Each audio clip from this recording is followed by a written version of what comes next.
Magandang araw mga bata! Ako si Binibining Pat, ang inyong maestra. Ngayon, ang ating tatalakayin tungkol sa nasusuri ang maikling kwento batay sa paksa, mga tauhan, pagkakasunod-sunod na mga pangyayari at estilo sa pagsulat ng isang author. At ating babasahin ang isa sa mga halimbawa ng kwentong bayan na pinamagatang Nakalbo ang Datu. Pero bago tayo magsimula, may mga paalala ko. Nais kong manood kayo ng maigi, makinig, upang kayo'y matuto. Teka muna, may mga paghahanda para sa ating aktibidad ngayon. Para sa pagpapalawak ng bokabularyo, una, nais kong kunin ninyo ang inyong kwaderno. Ikalawa, basahin ang sumusunod na panuto. Bago ito, sagutan. Sagot na lamang po. Bibigyan ko lamang kayo ng 30 segundo upang masagutan ang sumusunod. Handa na ba kayo? Tara, atin ang simulan.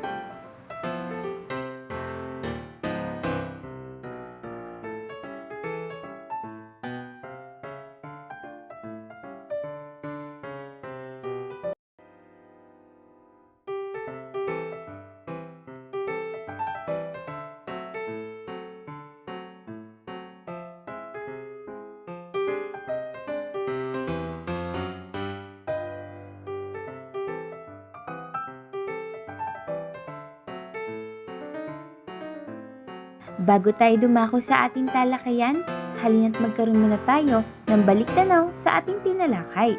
Para sa ating aralin, ating tinalakay ang patungkol sa nabibigyang kahulugan, ang malalim na salitang ginamit sa akda, batay sa denotatibo at konotatibong kahulugan. Kung nais ninyong malaman ang kabuuang talakayan tungkol sa nabibigyang kahulugan, ang malalim na salitang ginamit sa akda, batay sa denotatibo o konotatibong kahulugan, tingnan na lamang ang impormasyon na makikita sa description.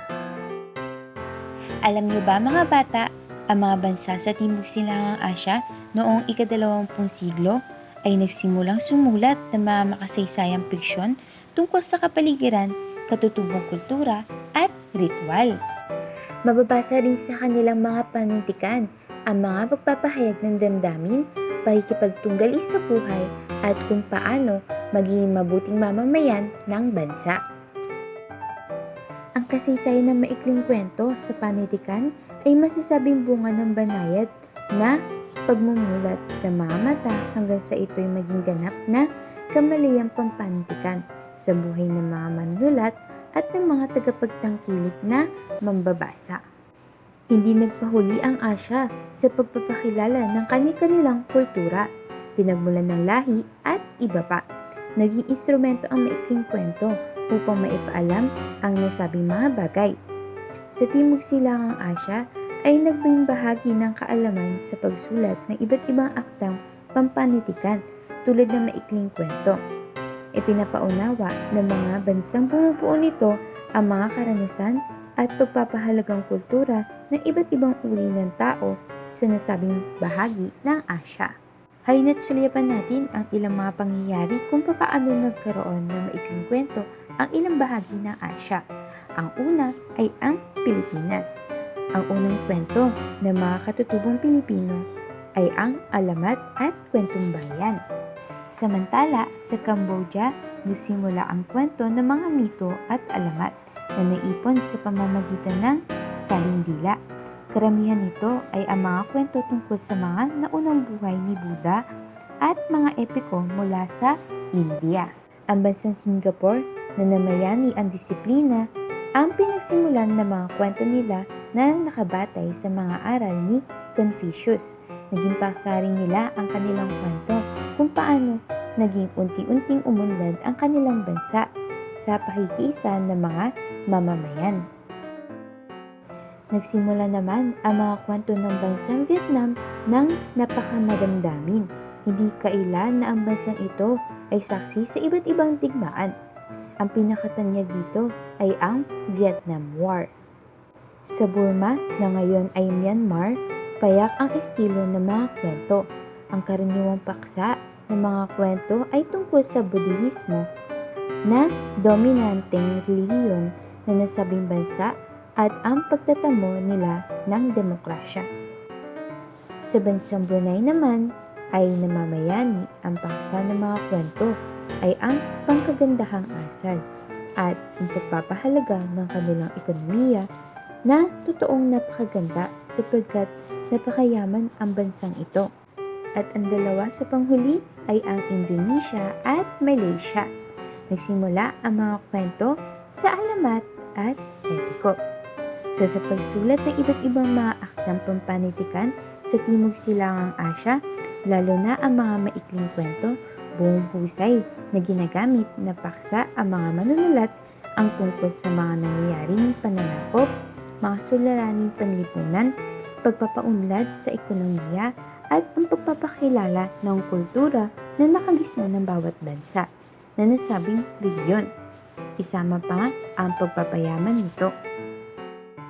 O ayan, ngayon dumako na tayo sa kwentong bayan na ating babasahin. Ang pamagat ay Nakalbo ang Datu.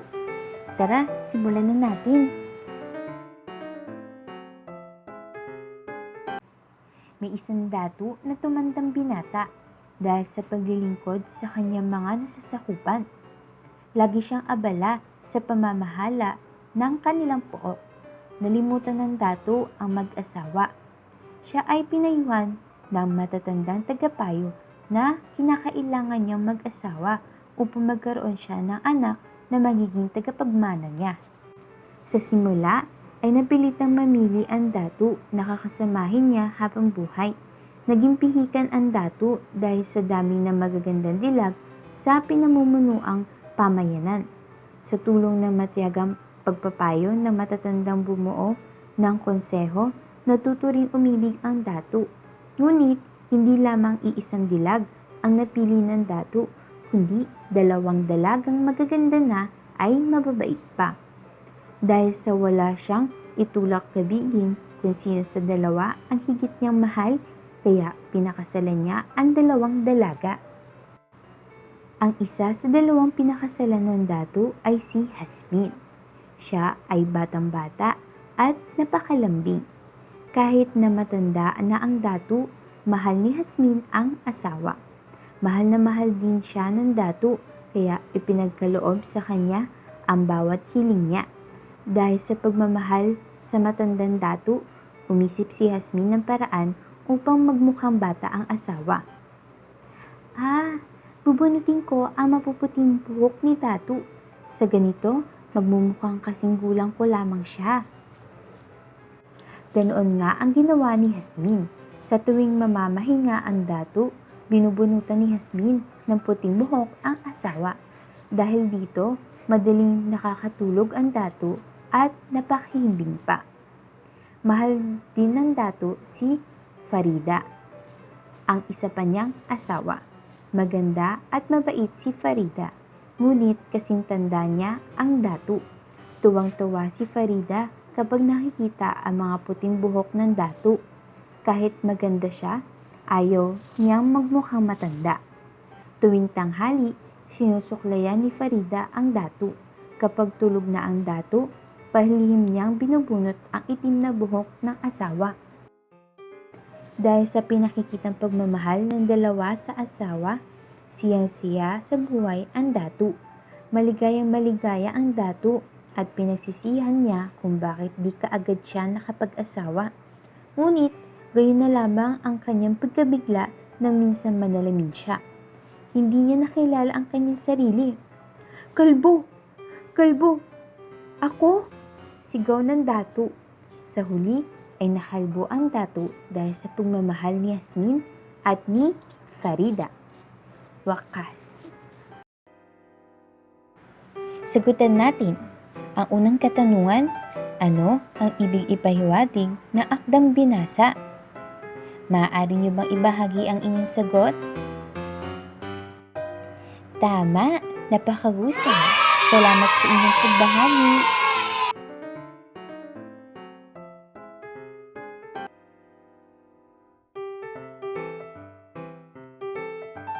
Ikalawang tanong, paano ipinakita ng 2 babae ang kanilang pagmamahal sa asawa? Maaari niyo bang ibahagi ang inyong sagot? Tama, napakahusay. Salamat sa inyong pagbahagi.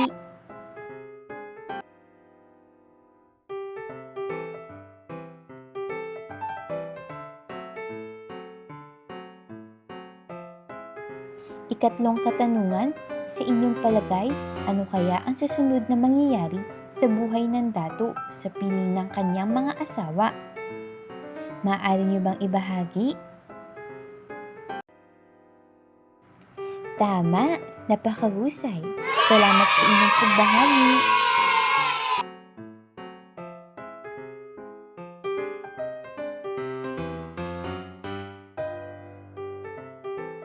Ikaapat, napansin mo ba ang mga salitang ginamit sa pagsasalaysay ng akda? Paano naging mahalaga ang paggamit ng mga salitang ito sa paglalahad ng mga pangyayari sa akda ayon sa pagkakasunod-sunod nito? Ang mga salitang nakasalungguhit kanina sa kwento na ating binasa ay ginamitan ng mga pang-ugnay na ginagamit na hudyat sa pagkakasunod-sunod ng mga pangyayari.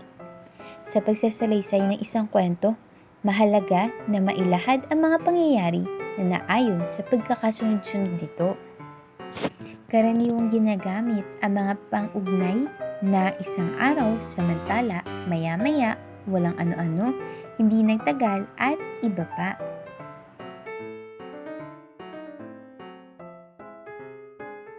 Samantalang gumagamit naman ng mga transitional device tulad ng una, ikalawa, ikatlo, sumunod, pagkatapos, saka, pati, at iba pa.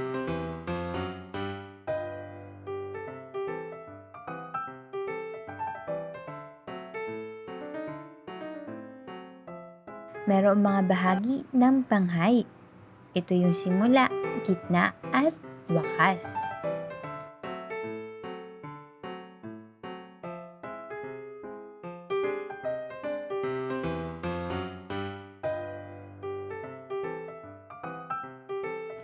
Ang paksa ay maaari ay bahagi ng akda o pangungusap. Ang ibinibigyan ng focus o tuon sa akda o isang pangungusap. Tandaan na ang paksa o tema ng isang akda ang nagmumulat sa mga mambabasa kung paano ang magiging epekto ng isang kilos ng isang karakter sa kwento, nobela o sinaysay sa kabuuang takbo ng isang kwento. Ang ilan sa mga pangkaraniwang tema na ginagamit ng mga manunulat sa kanilang mga akda ay ang pagkamakabayan, pagmamahal sa kapwa, pananampalataya at pagkakaibigan.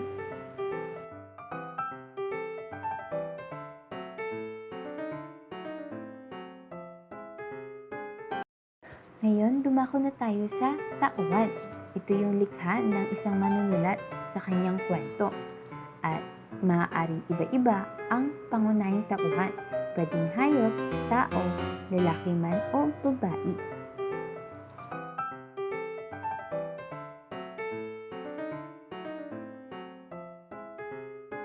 At mayroong apat na uri ng tauhan.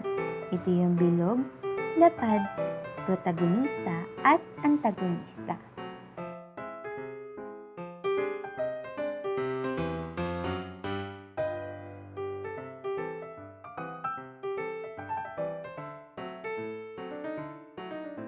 Ngayon dumako na tayo sa estilo ng pagsulat. So maraming estilo ang pagsulat. Ito ay nagbibigay ng buhay sa mga sulatin na ating binabasa. Maraming mensahe, aral at layunin ng iba't ibang klase ng sulat. Una rito ay ang academic. Ito ay intelektual na uri ng pagsulat. Kailangan ng maiging pagtatalakay at pag-aaral ng isang paksa para magawa ito ng tama. Ang ikalawa ay technical. Ang uri ng sulat na pagsulat nito ay kailangan maging professional, madaling basahin at nagbibigay ng expository ng impormasyon sa technical na mga layunin. Ikatlo ay journalistic. Saklaw nito ang pagsulat ng balita, editorial, column, anunsyo, kasama rin dito ang pagsulat ng mga magazine at blog. Ang ika-4 ay referential, uri ng pagsulat na naglalayong magrekomenda ng iba pang sangguniang hinggil sa isang paksa.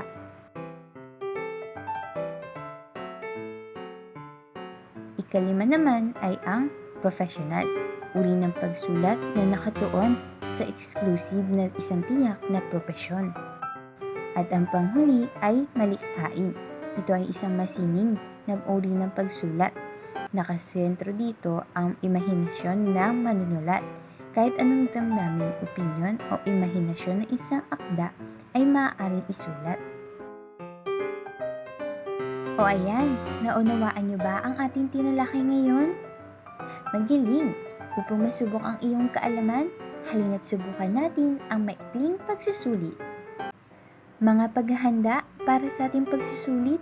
Una, nais kong kunin ninyo muli ang inyong kwaderno.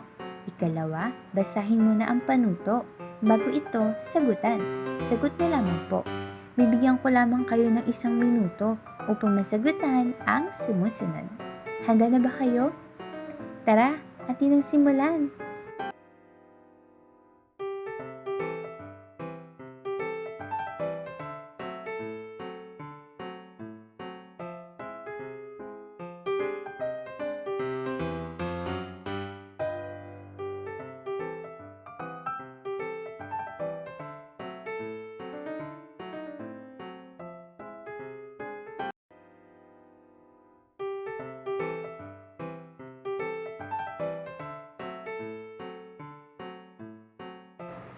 Dito na nagtatapos ang ating talakayan.